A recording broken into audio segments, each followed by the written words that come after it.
Total and we've come to see Galaxy. So it's going to be the first of many visits, so let's go and see how we get on.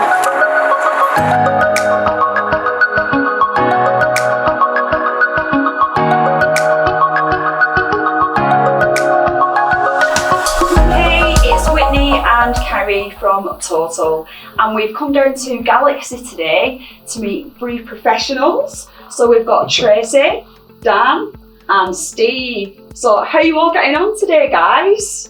Just wondering what professionals it was. Yeah. Well, should we drill that down a little bit then? Maybe, Tracey, you can tell us what your role is and your involvement in the business, first of all. Yeah, I'm a founding shareholder. I'm Group MD, so I sit at the top and employ loads of good people like these to do all the real hard work. So you delegate all that down. There's nothing wrong with that. That's all right. I sit at the top of London. Oh, so you're the chief.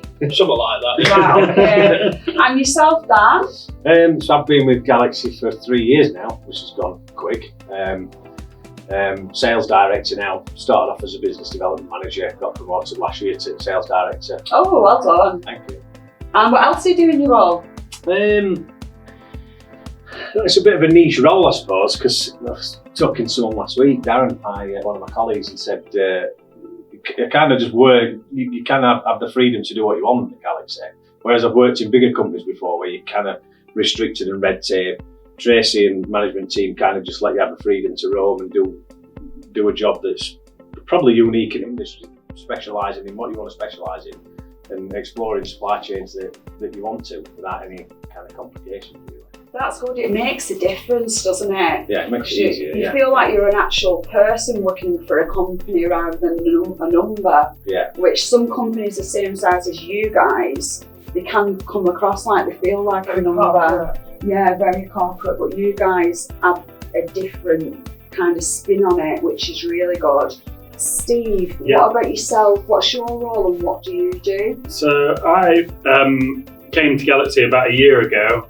This man brought me across really, and my role was to set up a technical department for Galaxy.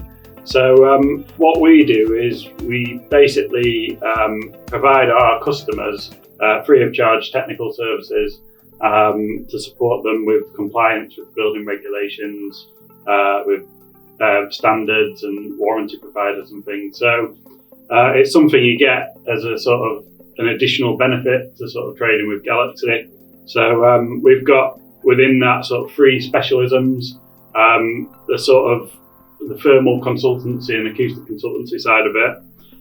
We've got the facade side of things, and we've got the groundwork engineering side of things. So we're trying to become like a multidisciplinary technical service, so we can do everything from sort of your initial soil investigation report on a site right through to the energy performance certificate, which you need at the end of the job to sign it off. Obviously with these guys we supply the materials along the way as well. Okay, so what kind of clients do you go for in terms of who is your audience?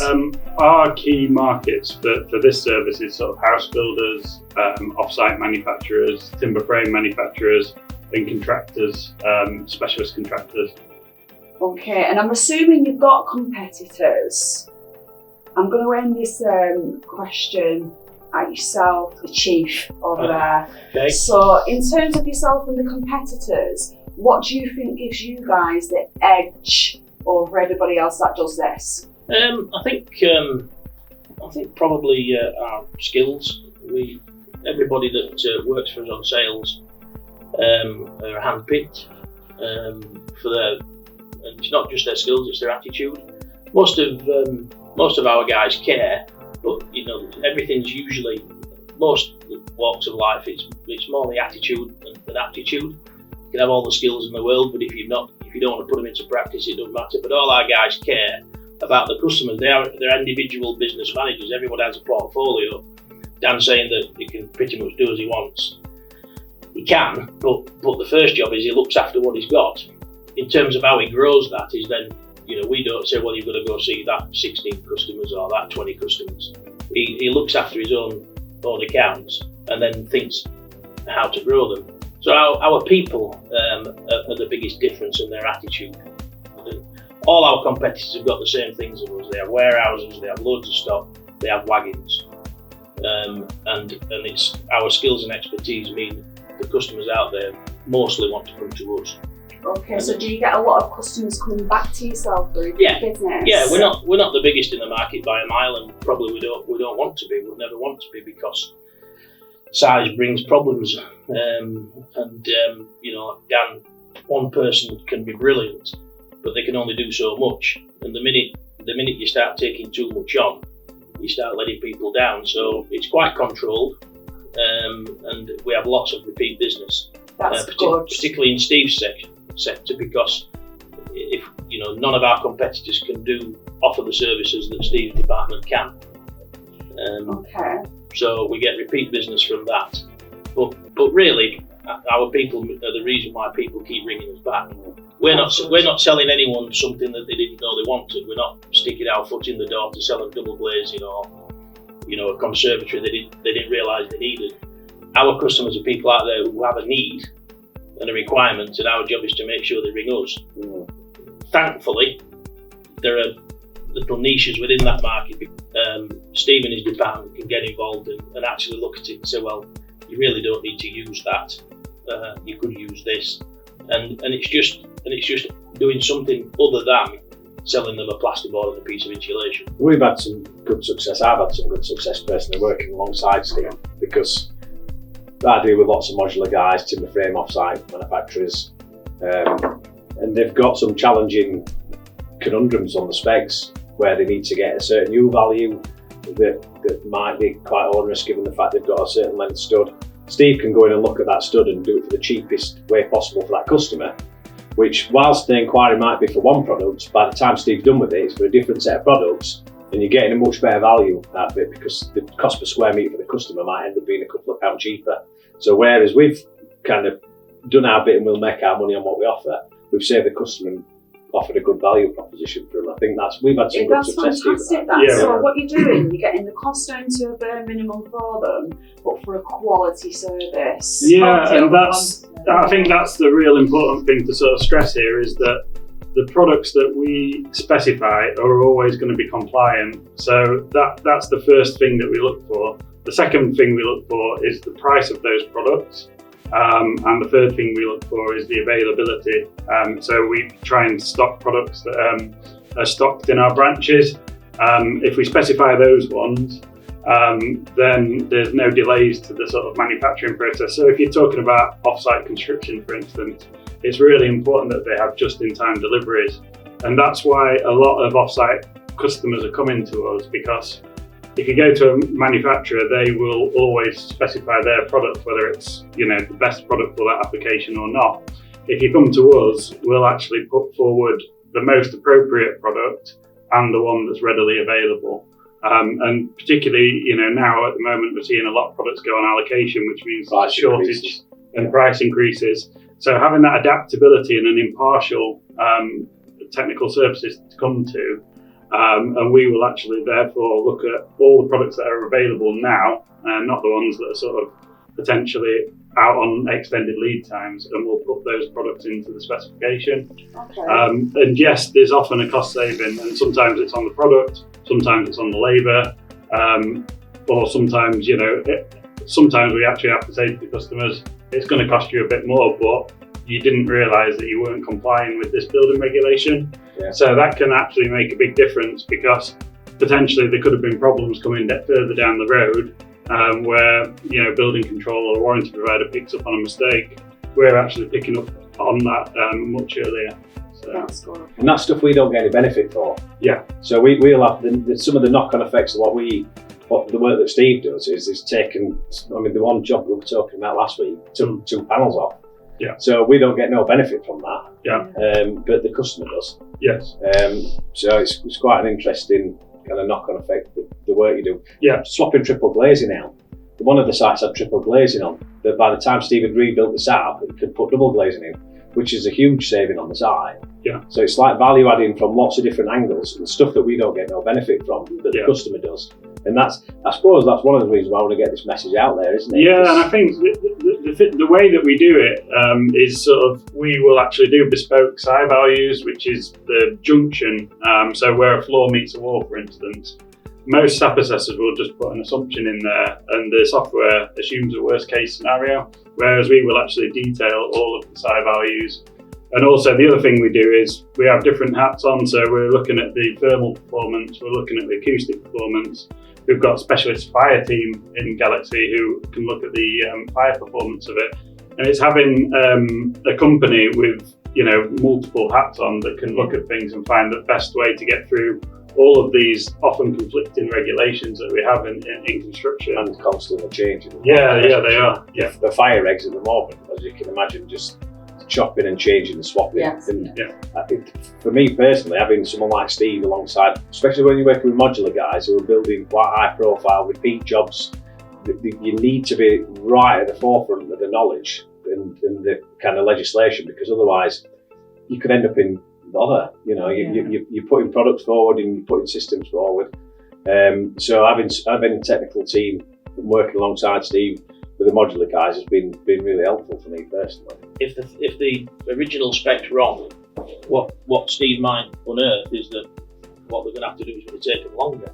However, it's more the knowing, because normally what would happen is, without this, if we don't offer this service, what would happen is an architect has specified a range of products in a building in London or Manchester or wherever.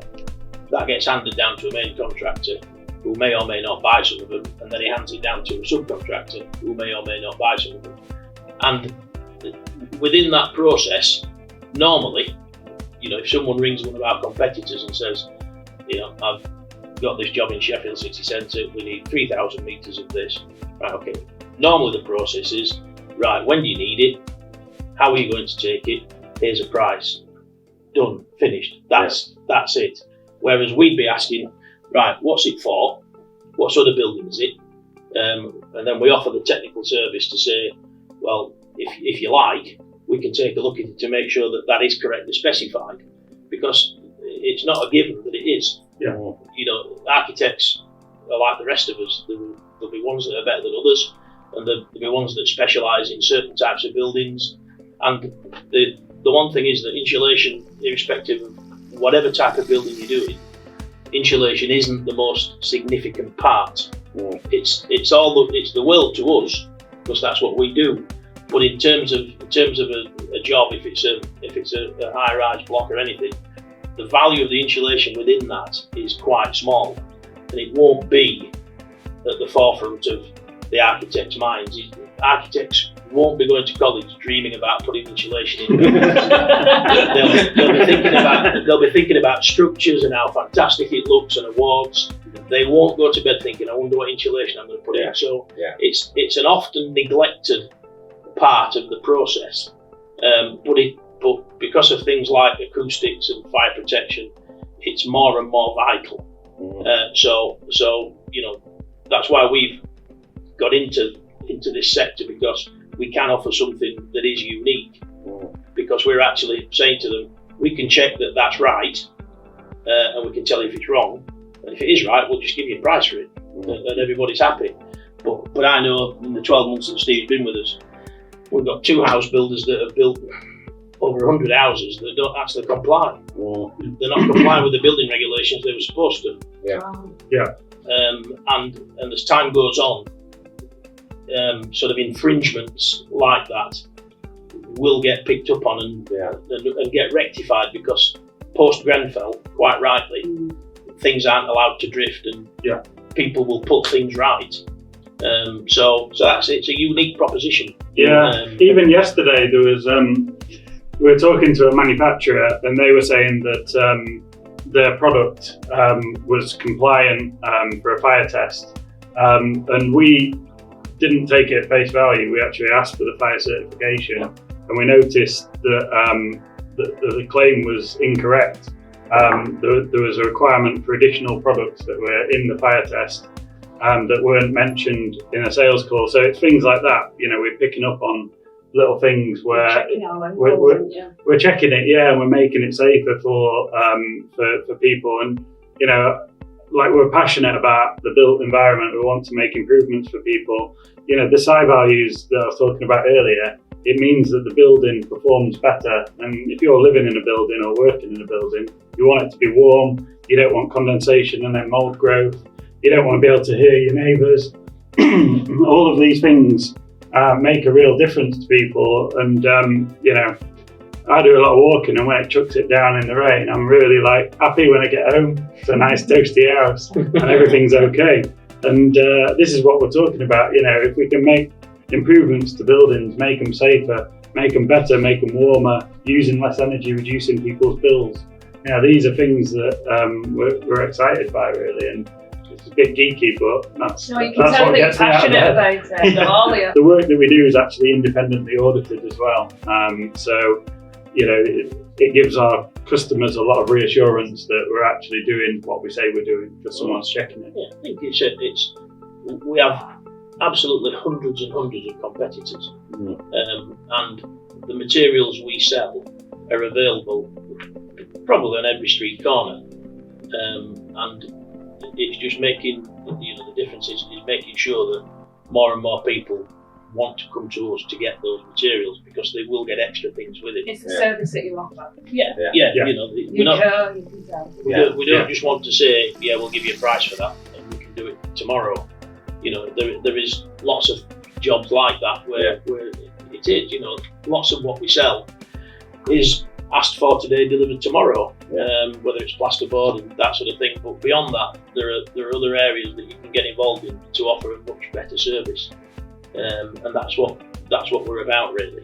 We think you're amazing. We think you've done so. You've smashed it, haven't you? So thank you again so much for your time. It's much appreciated. Thank you. And that's it from Whitney and myself, Kerry, today. Thank you.